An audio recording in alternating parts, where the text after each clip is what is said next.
Nobody scores in overtime, which means we go to the shootout, and with the Kraken, you know what that means. Yup, they win? Hold on, that can't be right. Let me just check real quick. Huh. Well, I'll be darned.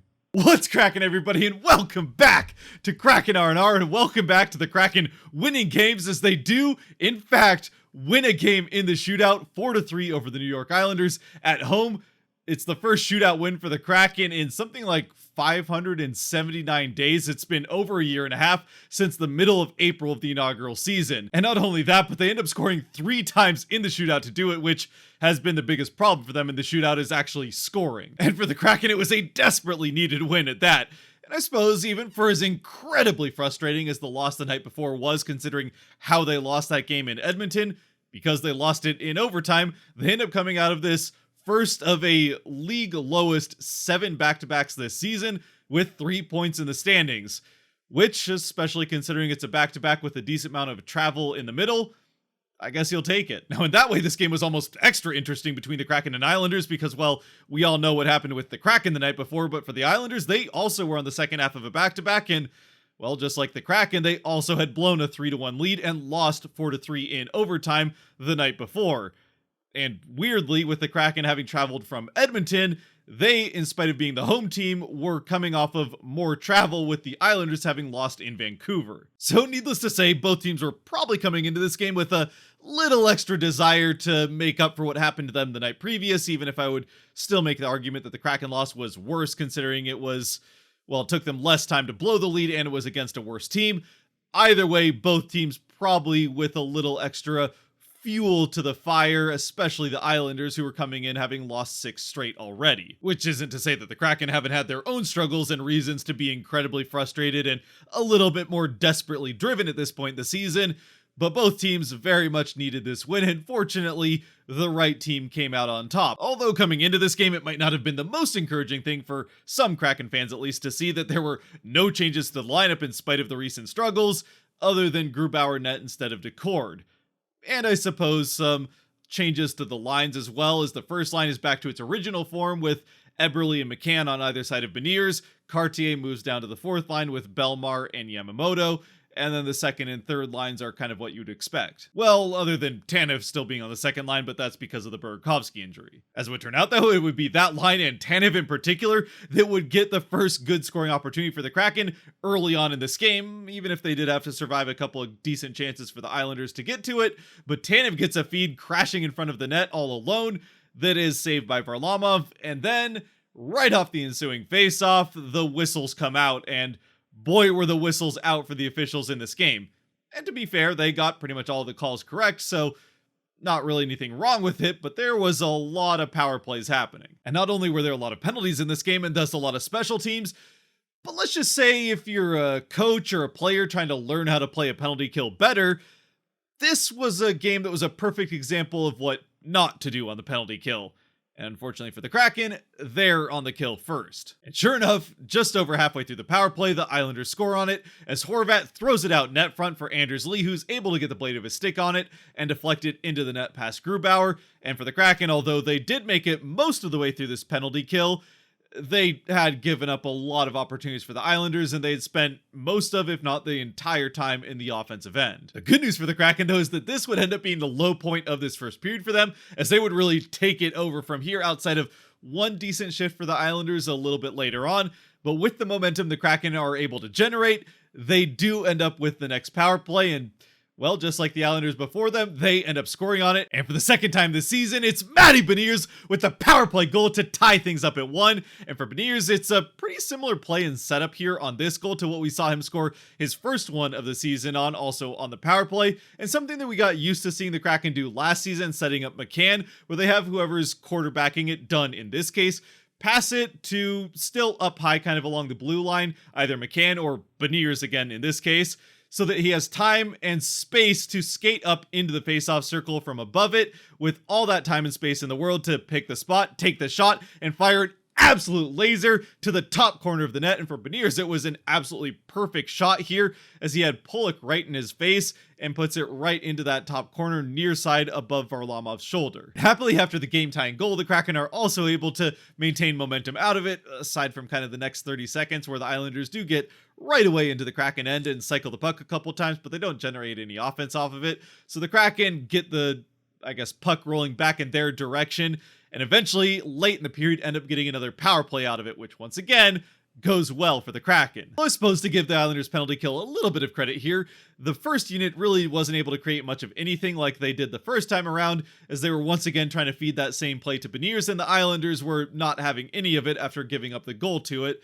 So that first unit really doesn't make much of anything happen. But while the Islanders might have had the first unit figured out, when the second one gets out on the ice, they get into the offensive end, get set up, create a couple of chances, and it does take them until the final seconds, but eventually Bjorkstrand next to the net finds Wemberg on the other side. Wemberg takes one whack at it, and he did maybe fan on it a little bit, but he got just enough to lift it over the pad of Varlamov and into the back of the net to get him his second goal in as many games, also second goal of the season, and give the Kraken the 2-1 lead. And it's a lead for the Kraken that they would hold on to through the last kind of minute and a half of this first period and into the second, where almost immediately they're right back on the power play, and for the first time this game, a power play is successfully killed off. Unfortunately, it happens for the Kraken, but maybe that's not the end of the world, because after all, if they had scored on it, they would have had a 2-goal lead. And well, you can't blow a 2-goal lead if you never have one in the first place. You see, some big brain thinking there. The Islanders, though, still being down one, don't have that same concern when they get a power play almost immediately after this Kraken one comes to an end, which they do get some chances on, but the Kraken are able to actually kill that one off as well. So after a first period that featured 3 power play goals on 3 power plays total, this second period starts out with back-to-back power plays, and neither team is able to score on that chance. From there, though, the Islanders really do end up taking over the rest of the second period. It ends up being a pretty lazily played period, I'd say, by the Kraken, as they're leading 2-1 and had 16 shots in the first period, but they just aren't really able to build on that here in the second, which again is something we've seen this season, where the Kraken will play great in often the first period and then just kind of not show up for one of the remaining 2 periods. In this case, it was kind of this second period, and maybe lazy is a bit harsh. We've seen worse periods from the Kraken, but they do allow the Islanders to really slow down the game, which is what this Islanders team has wanted to do for years now. And eventually it seems to lull the Kraken into a false sense of security as a 2-on-4 chance back the other way, which comes a little bit after the halfway point of the second period, and the Islanders are able to turn this 2-on-4 opportunity into almost a breakaway for Casey Cizikas. And I guess the Kraken were kind of halfway through a change, so it wasn't necessarily a true 2-on-4, but it has a very similar look to that play that McDavid scored off of, where 3 Kraken players converge on the guy with the puck, Matthew Barzal in this case, and then he gets it through all of them to Cizikas, who skates in and puts it through the 5-hole of Grubauer to tie the game up at 2. And it's a goal for the Islanders that, as things would turn out, would be the only 5-on-5 goal of this game, and also the only goal of this second period, as the Kraken do end up surviving a couple more minutes of Islanders pressure, including most of another power play that does carry over into the third, which the Kraken do finish killing off as the third period gets started. But then they send the Islanders right back to another power play, and this time they're not so fortunate, as the Islanders win the opening faceoff, send it back to Noah Dobson, who plays catch a couple of times with Barzal, eventually firing off a one-timer that beats a screened Grubauer into the far corner of the net to give the Islanders the 3-2 lead with their second power play goal of the game. And I will say with this one, even if it's maybe a bit harsh criticism here on Grubauer, it is a nice screen out in front of him, but he also could have made a little bit more of an effort to get on the other side of that screen when the pass comes from Barzal to Dobson for the one-timer. He had the time and kind of paused for a second or hesitated behind the screen before getting to the other side of it to see where the shot was coming from, and by that time it was already too late. So had he gotten all the way to the other side of the screen without pausing, maybe he makes the save. Again, maybe that's a little bit nitpicky here. Either way, he doesn't end up getting across all the way. The puck gets past him and into the top corner. It's a pretty perfect shot from Dobson all the way from up by the blue line, so you have to give him credit as well. But the Islanders end up with that power play goal and the lead. And so there you go. Even though the Kraken never had a 2-goal lead, they still managed to blow the 1-goal lead that they had and give up 2 unanswered goals to give the opposing team now the lead in regulation. Like I said in the beginning, though, the whistles were out in full force in this game, And with the officials calling it pretty tight, the Kraken end up with the power play not long after the Islanders take the lead on their power play goal.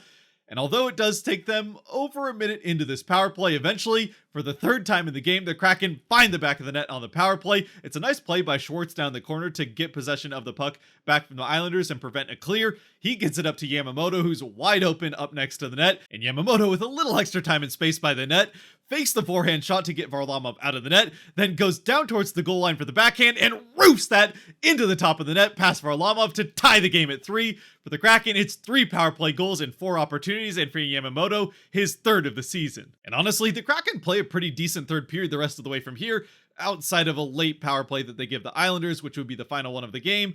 And they do end up killing that one off to get to 3 successful kills and 2 power play goals allowed in 5 power plays for the Islanders, which is not the penalty kill percentage you'd like to see, but it's a lot better than what the Islanders penalty kill did. So either way, we're headed to overtime with the game tied at 3 for the second night in a row. And in overtime, the Kraken, well, it was not their best 3-on-3 overtime period ever. After the game, Hackstall said it's one where you just burn the tape and move on. Obviously, they'll probably actually learn from it, but you get the point. It was not a great overtime from the Kraken. That being said, fortunately for them, the Islanders, while they had their chances, were, well, just straight up bad at shot selection, taking some pretty low percentage shots and giving up possession to the Kraken over and over and over again, instead of trying to keep the puck and generate high danger chances.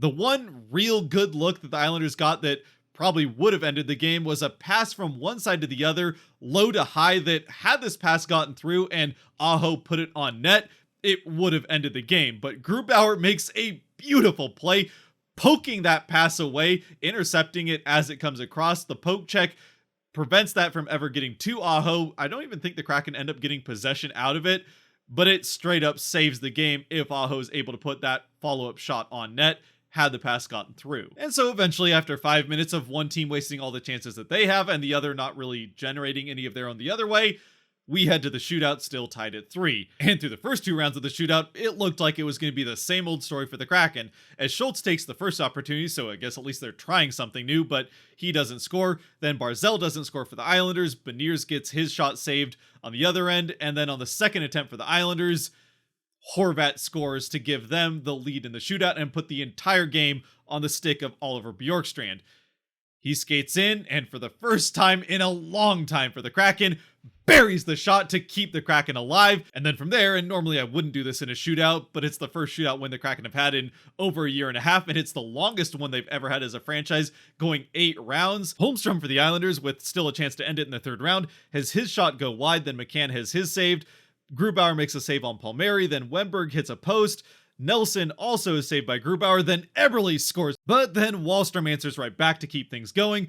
Tolvanen has a shot saved. Pajot also goes wide, and then Yamamoto scores for the 3rd time for the Kraken in the shootout, and Grubauer comes up with the save on Dobson to close things out. After 8 rounds, the Kraken, with 3 shootout goals after not having won for I don't know how long, end up winning the shootout. And it was again, desperately needed 2 points in the standings for this team. So in the end then for the Kraken in this game, they do at least somewhat make up for that loss in the first half of a back-to-back with a win here in the second half. They do at least get those 3 points, and with the win also break that 3-game losing streak. Hopefully it's a way for them to turn things around. I mean, certainly that first shootout win in a long time should also add a little bit of extra sigh to that relief after this win.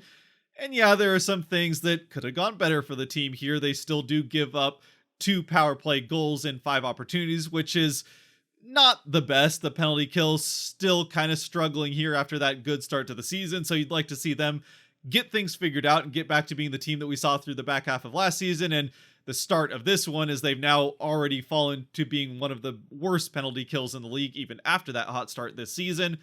But at least at the other end of the ice, the power play is on an absolute heater, and yeah, still would have been nice to see them extend the lead in the 3rd period last game so that they never had to get to overtime in the first place and could have gotten 4 points in this back-to-back. But they come out in this one, score 3 times in 4 opportunities, and yeah, it's also nice to see Beniers score again. Now, obviously, again, the Kraken have dug themselves a bit of a hole here, so it would be nice to see them actually string a few wins together rather than just get the one, but given how things are going, will happily take the one, and it's not going to be the easiest job for them to get a second one in a row as they do now go to Vancouver on Saturday. But who knows, maybe they'll be able to win that one. After all, the Flames did go in and just beat Vancouver, so it's definitely possible. As far as Kraken 3 stars in this one, and again, if you want to be a part of helping decide the Kraken 3 stars after each game, you can help support this channel a little bit more than you already are by watching the video to this point through the link down below to the Patreon. And as far as that's concerned, we all agree that Yamamoto is absolutely one of the stars, and for me, he's clearly the first star of this game, getting that game tying goal with the third power play goal of the game for the Kraken. And although I wouldn't normally count too much what happens in the shootout, well, it's the first shootout the Kraken have won in a long time, and he did have the decider, so this time I'll make a bit of an exception. Yamamoto, for me, the first star of this game. And then the second star in this game, I'm going to go with Matty Beniers here. Again, Beniers has had a bit of a tough start to the season, but on the power play, they clearly have a spot that they like him in, and he's been pretty good in it when the puck gets to him, and he has that time to skate up with it, pick the spot, take that shot. He has a laser of a wrist shot when he's able to use it in open space like that, and is very good at putting it into those tight windows like he demonstrated with this goal in this game. Hopefully, like we said with the first one, this is a way for him to springboard the rest of the season and start catching a bit of fire with his scoring. And finally, with the third stars, honestly, not the guy I probably would have given the third star to. I think I personally would have gone with Bjorkstrand, who, although he didn't get on the board in a traditional sense during the regular flow of play, he did have a pretty good game in this one for the Kraken, and also was the one that kept things alive for them in the shootout with that first shootout goal. But the only player other than Yamamoto that everybody over on Patreon mentioned was Philip Grubauer, so with that third star, Grubauer here, he did have an alright game for the Kraken. Again, I think there's ways he could have played a couple of the goals that went in a little bit differently, but 2 of the 3 are on the power play, and the third one is a chance that really should have never been allowed from a defensive perspective on basically a breakaway. So even if his stats don't look fantastic, I think he did play better than those stats look, and after all, he had that poke check on the pass in overtime that straight up saved the game and got them to that shootout in the first place. But as always, let me know what you think down in the comment section below, who your 3 stars would be if you haven't already had a say, or feel free to share who your 3 stars were if you already had that say over on Patreon. Other than that, though, for the Kraken, hopefully they can have that upset up here in Vancouver. After all, the Canucks have already upset the Kraken a couple of times in the short mini rivalry between these two teams. Until then, though, if you have made it to this point, thank you very much for watching. If you did like or enjoy this video, there are buttons for that kind of stuff down below that help support the channel for free. And until next time, stay safe out there, be good to each other, God bless, and go Kraken!